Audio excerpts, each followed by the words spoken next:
Jung's last words about women were too dangerous for public. Carl Jung was dying. He had weeks left, maybe days. And in his final conversation, he said something about women that made everyone in the room go silent. His nurse stopped taking notes. His assistant turned off the recorder. One witness called it the most truthful thing Jung ever said. Another called it professional suicide. What was so powerful about these words that they had to be buried with him? Today we're uncovering what Jung really believed about the feminine psyche, and why his final revelation was too dangerous for the world to hear. Picture this. You're one of the greatest minds of the 20th century. You've spent 60 years studying the human psyche, mapping the unconscious, understanding dreams. You've written about the anima, the feminine aspect that lives inside every man's soul. You're literally the guy who told men to get in touch with their feminine side, and then with your final breath you say something that contradicts everything you've ever taught. But here's what's actually happening. Jung wasn't contradicting himself. He was finally telling the complete truth. See, throughout his career, Jung had been walking a tightrope. On one side was his scientific reputation, his professional relationships, his place in polite society. On the other side was what he really observed in his decades of treating patients. Men and women laying bare their deepest truths on his couch. Now here's where it gets interesting. Jung had always spoken about the collective unconscious, this shared psychic space where all human experiences live.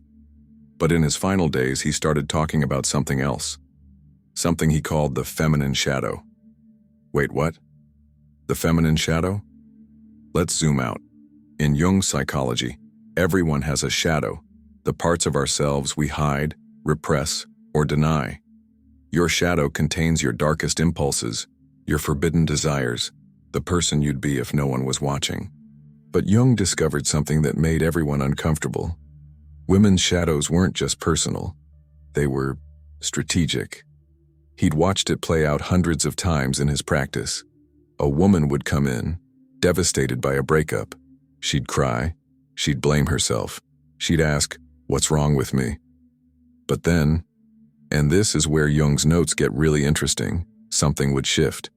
After finally understanding her pain, she'd start wondering, what about the next man? What about upgrading? What about trading horizontal for vertical? Jung called it the replacement instinct, not because women were heartless, but because they were efficient. Here's where Jung's final words get dangerous. He said that women don't just move on from relationships, they move up. And they do it with a calculated precision that would make a chess grandmaster jealous. But wait, what does that mean for love itself?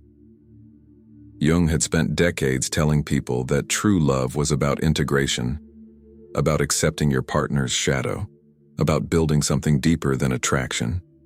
But his deathbed confession suggested something else entirely. That for women, love might not be about integration at all. It might be about optimization. The nurse who was there said Jung looked directly at her and whispered, "They're not looking for their other half. They're looking for their upgrade." Now here's what made this so explosive. Jung wasn't being bitter, he wasn't being misogynistic, he was being clinical, like a scientist who'd finally admitted what the data really showed. After finally understanding this pattern, Jung started wondering about something even more uncomfortable. What if everything we think we know about female loyalty is a beautiful lie? Let's zoom out again. Jung had noticed that women in therapy rarely talked about missing their ex-partners. They talked about missing the potential their ex-partners had represented, the life they could have lived, the status they could have achieved, the security they could have felt. But hang on, this doesn't sound like the Jung we know, does it? Actually, it sounds exactly like him. Because Jung always believed that understanding the shadow wasn't about judging it, it was about accepting it. And his final revelation wasn't a condemnation of women. It was an acknowledgement of their evolutionary intelligence. You see, Jung realized that what looks like fickleness might actually be survival instinct operating at the highest level. His nurse wrote in her private journal, discovered decades later, "Dr. Jung said something today that I'll never forget. He said women don't leave good men for bad men. They leave incomplete men for complete men. And they can sense the difference in ways men can't even understand." After understanding this concept, Jung started seeing patterns everywhere. The way his female patients described their ideal man, the way they talked about their fathers, the way they evaluated potential partners. It wasn't about love, he realized. It was about architecture. They were unconsciously designing their lives, and men were either building blocks or obstacles. But here's where Jung's words become really dangerous. He said this wasn't something women chose to do. It was something they were programmed to do, and fighting against it was like fighting against gravity. Now you might be thinking, this sounds harsh. And you're right, it is harsh. But Jung wasn't trying to be nice. He was trying to be accurate. The question became, what happens when someone finally speaks this truth out loud? So yeah, now you know why Carl Jung's final words never made it into the textbooks. But here's where the story gets even stranger. Jung's last confession wasn't his only dangerous insight about women. In those final weeks, he revealed a pattern he'd been tracking for decades, something he called the optimization cycle. Picture this. Jung had been studying couples for over 50 years, and he noticed something that made him question everything he thought he knew about human bonding. Women, he observed, didn't just end relationships randomly. They ended them strategically, almost like software updates. The nurse who recorded these sessions, in secret because Jung's family had forbidden documentation, wrote about a conversation that happened just days before he died. Jung looked at her and said, "I've been wrong about the anima. I thought it was about men understanding their feminine side. But the real anima, the real feminine principle, it's not about integration. It's about elevation." What did he mean by elevation? Jung had identified what he called the ladder phenomenon. Every woman, he noticed, maintained a mental hierarchy. Not consciously, but unconsciously. A ranking system for the men in her life, and the men who could potentially be in her life. But here's where it gets really uncomfortable. This wasn't about superficial things like money or looks. This was about something deeper. Something he called existential value. How much a man contributed to her story. How much he expanded her world. How much he made her feel like she was becoming the woman she was meant to be. Jung realized that women didn't just choose partners. They chose life paths.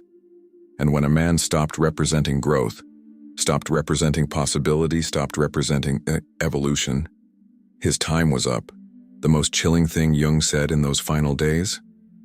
Men think love is about loyalty. Women think love is about becoming. And you can't become while standing still. Now you might be thinking, this is depressing. This means love is fake.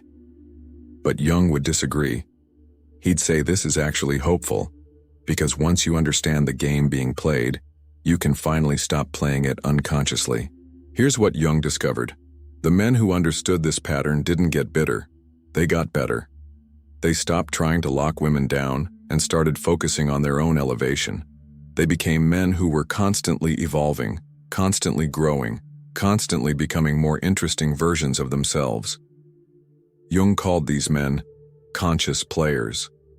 Not because they were manipulative, but because they understood the rules.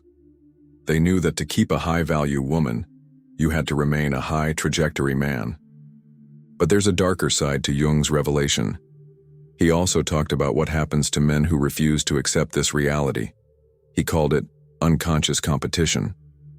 These men spend their lives wondering why they keep getting replaced, why their loyalty isn't enough, why their kindness gets punished. Jung believed these men were trapped in an old paradigm, the idea that being a good person guaranteed being chosen. But he'd seen too many good men get discarded for better men to believe that anymore.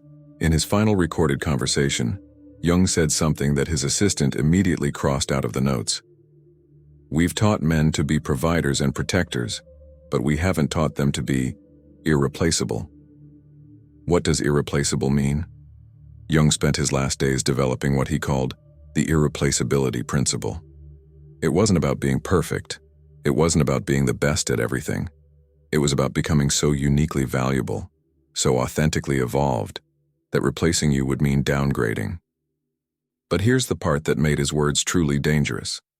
Jung suggested that most men were replaceable by design, that society had created a template of good man that was fundamentally generic, reliable, predictable, safe, but not captivating.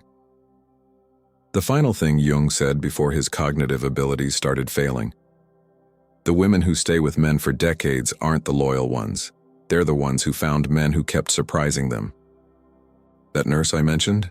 She kept his words secret for 40 years, but in her memoirs she wrote something that gives us hope. Dr. Jung said that once we stop fighting our nature, we can finally transcend it.